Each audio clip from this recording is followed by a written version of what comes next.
Hi friends, it's Monday, March 9th, 2015. Lynn and Jamie here, continuing our assignment. Yesterday, the souls who had been working out of these body minds finished their soul contracts. However, we are still on the hook to trigger the awakening. We have not been released. It's as if at the end of the Aladdin movie, the genie is set free and the genie leaves, and Aladdin still has to stay. It's true. So friends, our intention is to do what is ours to do right now in all dimensions, to trigger the awakening right now. And with that, it begins. We see that scientist sitting in the lab, writing the notes about the failed experiment. It's true. All the froth is gone. What's left is the liquid part. Sludgy, nasty, dirty, gross mess that doesn't look right and doesn't smell right. And is definitely dead because the froth is gone. Yeah. And we see, as we've been working through this morning, we see that the froth was the non-physical dimension aspects of this experiment. Yes, that's true. And the physical aspects seem to be represented by the sediment, actually. Yeah, that's true. The heavy part that sank to the bottom. It feels like heavy metals. It feels very toxic. Oh yeah, that's true. And he's over there, sad at the failed experiment, writing his notes. But trying to focus on what he learned. Yes. He's a good scientist. He really wants to know what's true. He really wants to know what's true. So this is a scientist who's very well educated, was raised as an only child by parents who wanted him to succeed and supported him. And then when he was maybe mid-20s in grad school, his parents had another child, a little girl with a name like Josie, who he just adored. Loves his little sister. And when Josie was maybe 8 or 9, she started showing unusual symptoms. And their parents took her to a series of doctors, all of whom said, "We don't know what's wrong. Take some pills. We don't know what to tell you." And he was really interested in what was wrong, both because he loves his sister so much and because he's a good scientist and something was clearly amiss. It's a mystery, an unsolved mystery. Unsolved mystery. And he loves the idea of being able to discover the cure for polio, is the metaphor. That's true. Yes.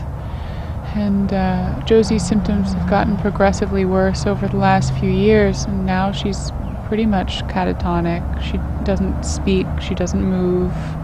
The theory is that she's lost the will to live. The symptoms are that she seems to be frozen. Frozen up, just can't move. Oh, that explains these physical symptoms. Yeah. That makes a lot of sense. Got it. That's true. Got it. And so not long ago, this scientist quit his job.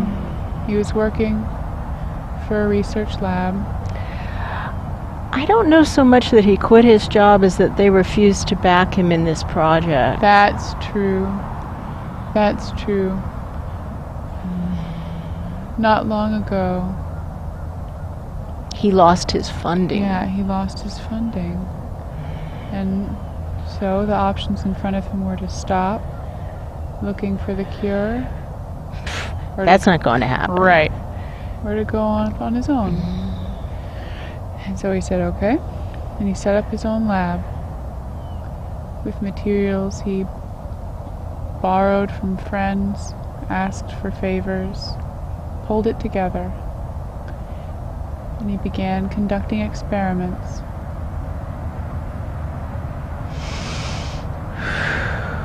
And we were a part of an experiment that did not turn out the way he expected. At all. Not at all. He was so hopeful for it. Very hopeful. He thought it would work. Really thought it would work. He thought almost no doubt. He had all the right ingredients. He put it together in a closed container. And it started off looking like the right thing was going to happen. It had the froth. The reaction It didn't started. smell right. No. And it didn't look right. The color was always off. But he thought it would get there. It looked like it would.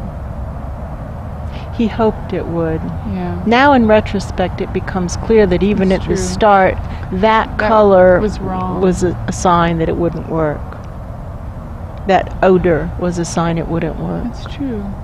But he didn't know. No. So yesterday in our work, when we actually got through all the non-physical, Yes. how it looked to him is the froth completely went away. That's true. And what's left is this liquid and the sediment that's settling out. That's true. It looks like filthy cesspool water, true. sewer water, cesspool water, and the heavy metals are settling out. And that seems to be the physical dimension, the heavy That's true. metals, the most toxic stuff. Yeah. But it's clear the experiment is dead, the reaction is dead. And he just wants to learn every last little bit from it, get all his thoughts down before he pours it out. That's true. However, there's this catalyst that's super expensive, and he has no funding. That's true. He's never going to be able to get any more of this. Just it was 1 in a million chance that he would get this. That's true. Can't quite tell how he got it. It felt like a miracle. It did feel like a miracle. It's not just expensive, it's rare. It is hard to find. It's hard to find. It's like there was a lab that was closing down. Right. And he went there to see what he could get, like a salvage sale. Right, exactly. For a chemistry lab. And he found this, and it's like the scientist must have died because the person who labeled it had no idea what they were Right. selling. Like, this is worth a million times more than they charged for it. And he Right. said, whoa, and he got it. That's true. And he walked out Holding it. almost expecting people to stop him. Right, exactly. He feels like he's stealing it, but he paid the price. That Right. was the price. You put the price on it. I didn't. Right. I paid it. Now I have it. Have it. And I'll never, never, never find any more of this. That is true. This is priceless. And we are somehow tied into that. That's true. This rare resource. There aren't resources like this anyplace else. No. Well, they do exist, but they're rare, and he won't ever find any more.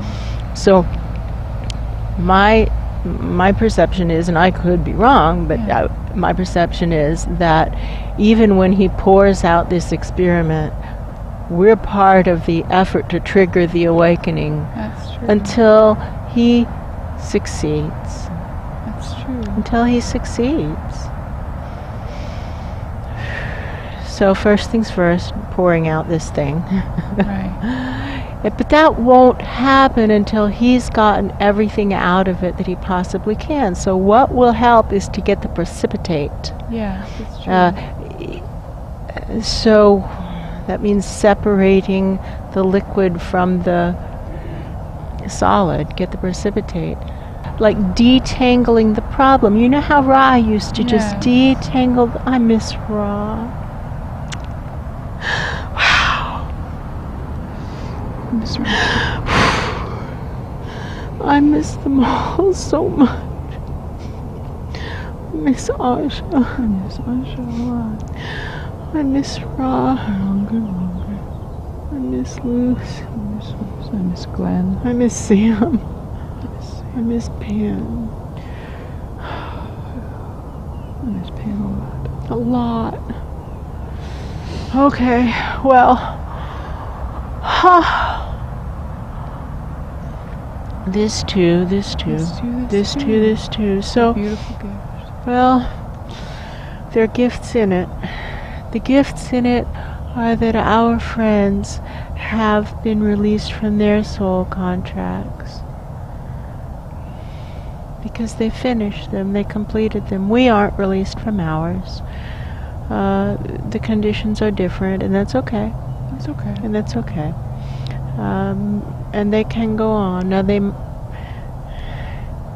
maybe I can't imagine Asha doing anything other than, when she's able to, coming back and helping, because she promised me That's true.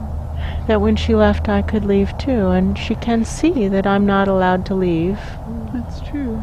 And therefore my story is someone with that level of integrity will come back. However, we know what happened with Ra, right? It took a while to figure out that he was unable to come back, that he didn't leave of his own accord. Right. So it might take a while before we see them again. And we know how time is different in the physical and the non-physical, and so we don't know what exactly that means. That's true. It may be a long time before we see them again. That's true. However, you know how Ra would detangle a problem? He was a master at that. That's detangling it.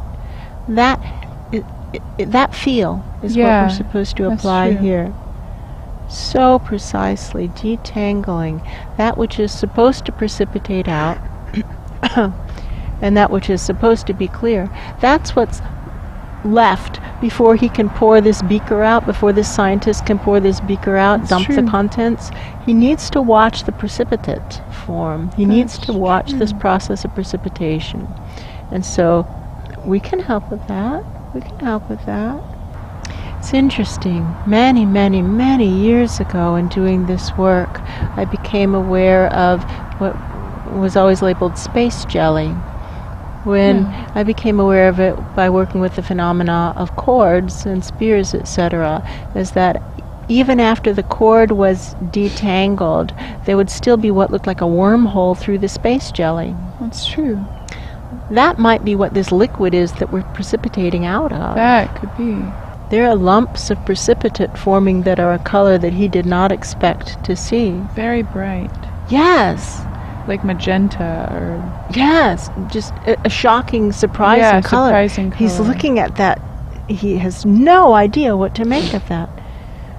How could that be? And he's going back to his original, his records of the original ingredients and saying, how did this chemical form out of all of these? That doesn't even make any sense. He's saying, that shouldn't be there. Right. Well, it is.